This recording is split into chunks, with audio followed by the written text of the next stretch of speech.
Hello, I'm the Brit. I'm the wife. This is our Polish love. We're not getting mugs today. No. What went wrong? Everything goes wrong today. Everything's gone wrong. We've been warring this week. We haven't been sleeping. We've had sickness in the house, builders in the house, mess. We've been fighting. We've been fighting. Like dogs and cats. I was going to say you was the dog, but that would be a bit derogatory, wouldn't it? I think I'd rather be a dog than the cat. Would you? Yeah, I don't like cats. No, and I'm allergic to cats, so I wouldn't want you to be a cat. Anyway, we digress. We've gone through a rough week this week, haven't we? The builder still hasn't finished, and he was due to finish on Friday. And Wednesday to start off with. Yeah. It was a disappointing week. I think Full it of put us down, didn't it? disappointments, Yeah. And you know when you build up to something, you kind of like really look forward to it, and finally going to get the house back and be able to sleep in our bed again. And when it clearly wasn't going to happen, I think it just brought the mood down so much. But it's a new week. It's a new episode. It's a new chapter. We made up this morning. You told me that you were an absolute asshole and you were very sorry for all what you've done. And then she woke up. And, and I've got a little bit of a cough with just so much dust around lately. It's been affecting my lungs, so if I'm coughing and spluttering, I apologise. But what we're going to talk about this week was, if you are going to come to Poland and you are leaving the UK, as many are, to come over here, what do you have to think about? Are you talking about English people and foreigners who are coming to Poland, or are you talking about Polish people who are coming back to Poland after being abroad? I would say both, because on TikTok we get a lot of messages from Poles now saying we're coming back, we've had enough. And we do get a lot of messages from Brits as well. And there is a lot of, inter-relationships. I was going to say inter-relation... I can't say that word. What am I trying to say? My mind is gone. When you're foreigners and you get together, what's that? Bilingual. No, that's bilingual is when you talk different languages, you idiot. Interracial. Maybe I got that completely wrong. I don't know. Interracial, yeah. Yeah, I guess, but it's I always find that weird, because people say obviously, it's different races. I kind of don't. I've never got that, because I just think there's one race. There's the human race. We're all humans, so I don't get that racial thing. It's just the human race, one race. But you inter-country relationships, maybe. I don't know. I'm making it up as I go along, clearly. But we've got a lot of Poles who went to England and met English partners, now want to come back with their English partners. So I think that it falls into three categories. Long way of saying it. You got Poles who are now married to English coming over. You got English that just want to come over to what it's like, and you've got just Poles who want to return. So we get a lot of comments from everybody saying we're coming back, and they often asked, "What's it like?" It's different. What's the work like? People always asking what jobs are available. What can they do for work here? Would it be a good move? And obviously there's a lot to think about, isn't there, when you up sticks and move and either come back or come to a country for the first time. And I'm experiencing it for the first time. You experience it as coming back. And what advice would you give, Aga, for people wanting to transition from UK to Poland? Plan it.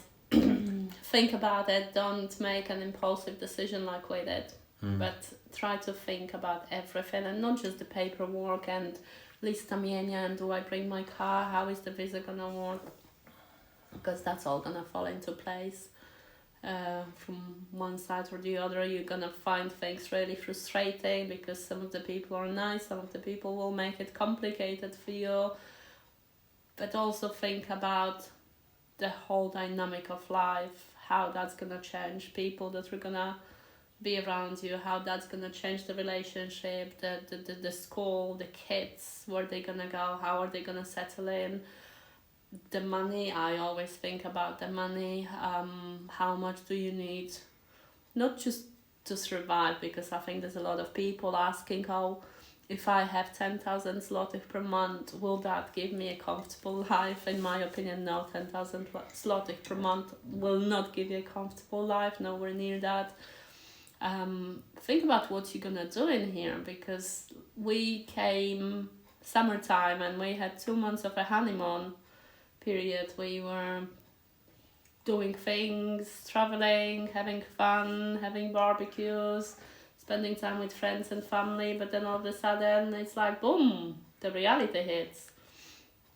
So there's lots and lots of things that you need to do, not just things that they tell you on the paper, but lots of other things. What about your opinion on... I think actually what you said there is a brilliant way to look at it. You will go through a honeymoon period. When you come, you'll be excited. Family will come around, there'll be barbecues, depending on the weather obviously, but you want to go around and visit people, and you're just... Everybody's so happy to see you after all this time, and then it dies down and everything is annoying them. But it's exciting. It's exciting for everybody, and you'll want to see a bit of the country, and you'll want to travel, go and see family you haven't seen for a long time, or friends you haven't seen for a long time, or sites and places you've maybe never seen if you're coming for the first time. And you will have that little honeymoon period, but as any honeymoon period, they come to an end. Every honeymoon period comes to an end. And then you got to think about, what am I going to do? What am I going to do now to build an exceptional life? And I don't think people spend long enough planning their ideal life. I don't think people think about it too much. They think about, what am I going to do for work? Am I going to pay the mortgage? Am I going to pay the bills? Am I going to fit in? But I don't think in terms of, how is this life going to be exceptional? And I think we haven't thought about that so much. No, maybe. I think you raised a really good point in there. If you're just planning on how to survive, survival is all you're gonna get. That's all you'll get. Nothing else. But if you are planning the exceptional life and you're willing to put the action into it and execute your plans, then you will have exceptional life. And let's face it, nobody comes in here to have a worse situation, a worse life than we did in the other country, unless there's different circumstances, like you're forced to come back in here because of the kids, because of the family being unwell and so on, which is not like a willing decision that you make. But even then, you wouldn't come here thinking, oh, you know, I'm being forced to come, maybe a family member's sick or something, I've got to care for them, and I really want a worse life. Yeah, I want a shit life, why not? This is awesome. You'd certainly be thinking, you know, how do I make the most of it? And I think what you said there is, if you focus on just surviving and getting through, that's what you're going to do. You're going to survive and get through. We used to do an exercise. I was just about to say that you used to do this amazing exercise with your clients in the coaching calls about designing your amazing life, isn't it? And what I'd encourage my clients to do is cost out the perfect life. Literally write down how much you need coming in a month to do this and that and this and that. So you want private medical insurance, how much you need for that. If you want to have a really great car, how much you need for that. How much you need to insure it. Your house of your dreams, how much you need for that. Yeah, travelling, holiday, all of these things, you know, list it all out. Maybe we need to do this as well. I think I was just about to say, because we got so drawn into this building work, refurb, properties, investing, the kids go to school, the mess and stuff. I think we focus a little bit more on the survival side rather. And I think that's what will happen to you. You will go through this period of honeymoon, and then you settle, and you just try to survive. If you haven't got that plan, if you haven't got an idea of where you want to go, and you'll just naturally fall into it. And I think you'll get frustrated, and you'll question, should I have done this? You know, was moving from maybe a safe and secure country like the UK, coming here worthwhile? Because you do come here to want a better life. And we come here for a better life. We come here to enjoy things. And we've had that honeymoon and it was fantastic. And then it's kind of crashed. And I know we've done a lot and we've achieved a lot. You know, we've got our first property developed, there's tenants in there, we're getting an income from that now. Our second one should start any day now. So, you know, sometimes we beat ourselves up a little bit more and we forget to give ourselves that little pat on the back. But we could have been a bit more strategic in okay, we're going to have this honeymoon period. Let's just roll with that. We know it's going to happen, but what do we do after it's over to make sure our life, you know, continues to go up? And I don't think we did. We just had that honeymoon period, crash, fight, survive without thinking too much about what is going to make this life exceptional. So I'd say if you are going to come over, get pen and paper out and just write down everything you want to do. Well, you've got a template, so maybe. Yeah, I have got a template. Anybody would want to get in touch, you could just send it. If you want the template, put a comment down below and I'll send it to you. It's really good. It is really good template, yeah. And you can literally just go through this template. And I think you write down what you're spending now, if I remember rightly, and then you write down what you would want to spend if your life was awesome. And I encourage people to really dream big, not just think, you know, I want a little bit more. What's really going to get you excited? If you can come to Poland and work out how to build an income that gives you so much to really be excited, that's a great life, isn't it? And I think that's what we've got to do, Aga. We've got to cost that life out and then work out, you know, at the bottom, how much is it a month we need to live that exceptional life, and then just make that a target. I think it's really good. And that would work really well. And I would say to anybody looking at coming over, make that your first starting point. You know, come over here with a goal in mind, a figure in mind that you want. And then all you got to do is really figure out how you're going to get that money. You know what, we always think, oh, we've got so much time left, but we don't actually know. I'm going to bring the mood down a little bit. We went to do this EC convention. Entrepreneur Circle convention, yeah. And it was brilliant. There was this exercise when the guy, Nigel, his name was, he came out and he did the calculations of the days that we have been alive so far, and then the average age that people are fully capable of making informed decisions and stay alive. And you look at them days and you don't actually have got that much left out of the days when you're fully fit, you're healthy, and you're capable and you can be bothered to do things. It's scary, isn't it? Especially as you get a little bit older, you look at it and think, actually, I really got to make the most of my life now, because every day I cross off is a day closer to me maybe not being able to make a decision for myself, or maybe me being 6 foot under. And that is a bit depressing, but if anything, it focuses your mind to want to try to do a lot more, because... And do it now. Like, yeah, I've always said to Aga, I don't want to get on, if I'm lucky enough to get to that stage where I'm old enough to, you know, I'm comfortable with dying and I'm on a deathbed, I don't want to be sitting back thinking, why didn't I do this, why didn't I do that, you know, I let that slip, because it's too late then, isn't it? And you've only got now, you literally just got now, and you got to make the most of your now. But we often don't make the most of it because it becomes like a Groundhog Day life. And if you're going to come to Poland from England and you're in that Groundhog Day life and you want something better, what's the point in upping sticks and moving if you're just going in out of the frying pan into the fire? You got to do something different to get a different result. And planning and thinking ahead and working out what you can do that's different to give you that income, to lead that exceptional life. And I always say that clarity is power. So your exceptional life is different to our exceptional life. You really need to be clear what that life means to you. What does it look like? How much money would you need to live that exceptional life? Or what kind of daytime routine would you have to have the life that you really want? Be really clear about that. What would your exceptional life be? You know what, I need to go back to journaling. I think with everything that goes on with the mess and the boxes and stuff, I stopped doing what I really enjoy doing, which is goal setting, planning, executing. I used to love to have my vision board in the kitchen, and I could just put my little post-it notes, done.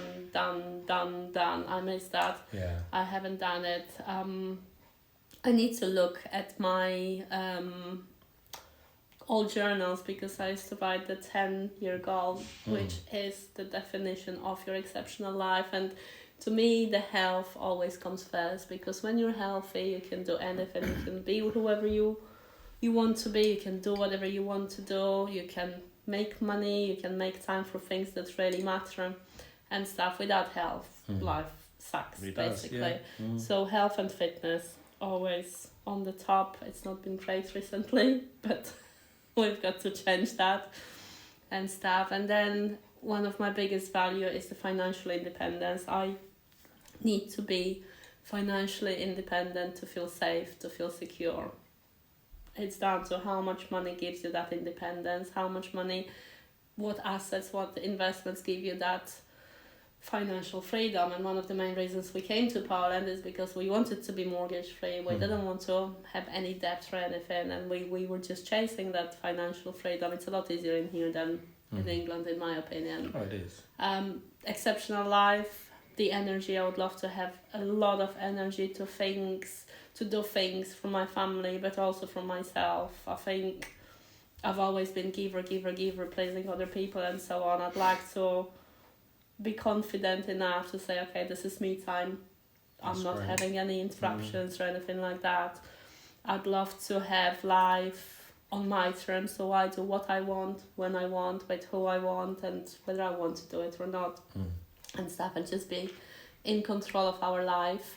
Well, not our life, you've got your decisions to make. The truth always comes out. The truth, she's My let it all life. slip there. This is what I have to put up with. She wants to be in control of my life. No. And I just want to be happy, like not having to worry, and just live with that belief that life happens for me and not to me, and just making the most of every day. What about you? What's the exceptional life for you? That was really interesting, and I love the way you phrased that. Actually, it made me think a lot, and I think I'm on the same level as you with the health and fitness. I constantly look at my health and fitness, and I think when I feel unwell, I'm overweight, We all feel that. drinking a little bit too much, everything suffers. So I think, if I'm being honest, since I got here in Poland, my drinking has been a lot more than it was in England, and I think I've been drinking a lot more here to please other people, which I don't like.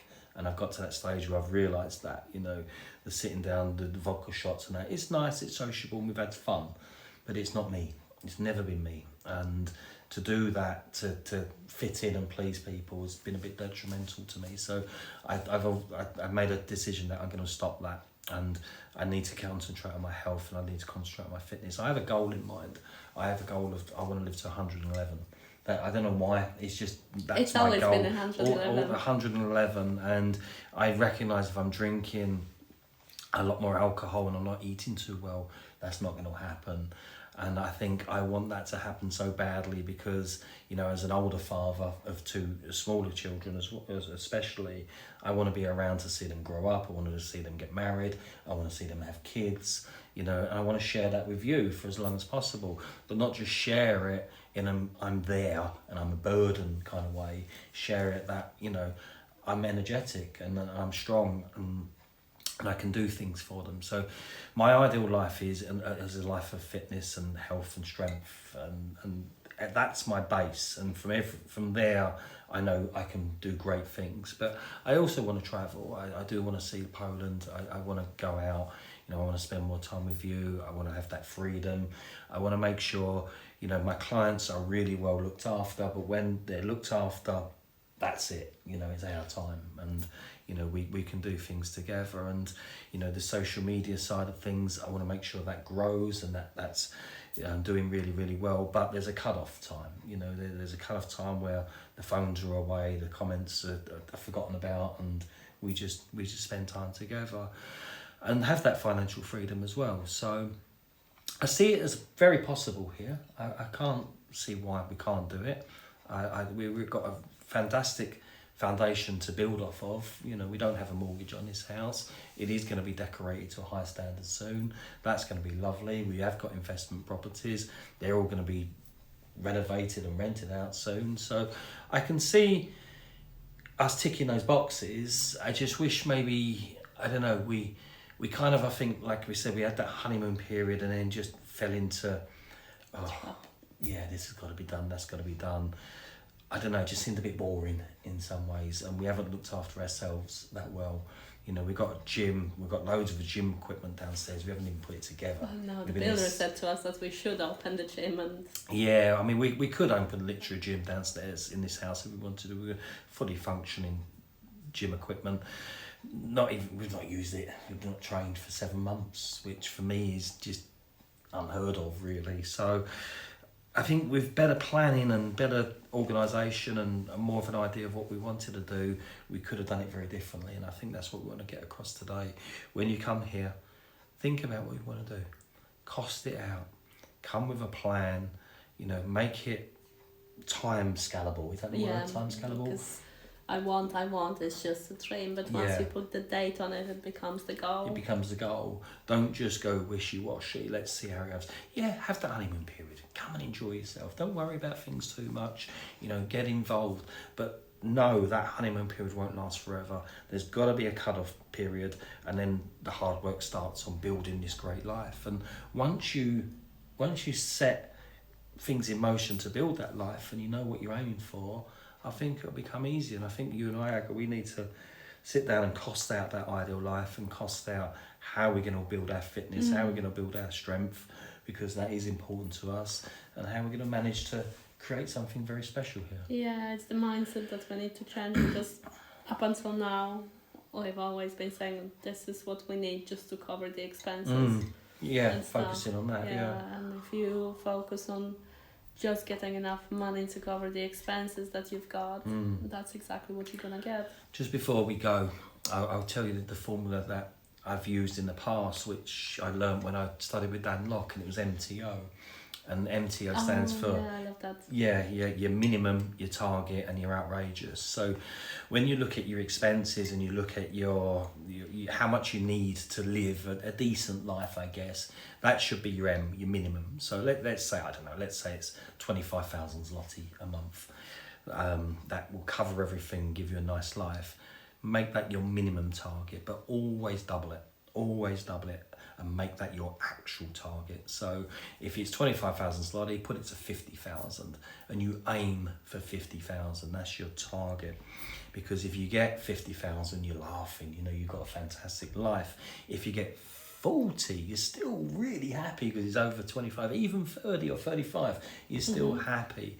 But here's the thing: if things are going really well and you're really racing up towards that target of 50,000, which is double your minimum, set a new one, an outrageous one, double it again and go for 100,000. And if you can hit your outrageous target, can you imagine how great your life will be? So we need to set our MTO, we need to cost out our life. What is our minimum? What is the target going to be? And if we go for that and we get all surge past it, how can we make it an outrageous target and live an absolutely outstanding life? Wouldn't that be great?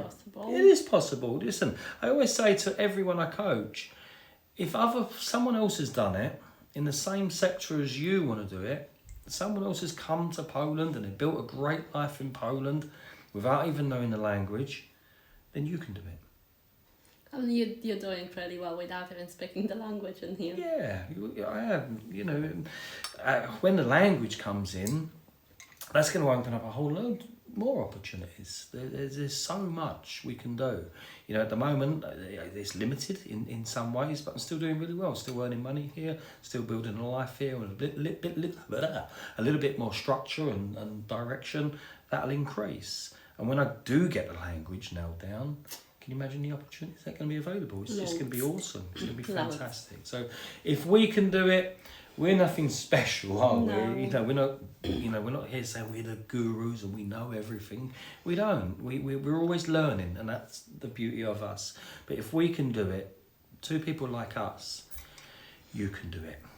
Just have that plan in mind. And it's really not that difficult. It just depends on what you want. It does. It does. And if you need help, if you want that form, or if you need advice, and we do coach people, we do help people, reach out to us. I'm sure we could be of value to you in some capacity. And that's it for us. I think that was a good one. That was quick. I enjoyed that. I enjoyed listening to you, Aga, about what you want as well. It's really good. See a little ding dong every now and then, and you actually listen to me. You see that? She didn't notice. She didn't listen to me. I did the. Oh, I did listen to you. I always listen to you. See, I'm the listener. She's the talk. We'll see you again next week. Hope you enjoyed that. Take care.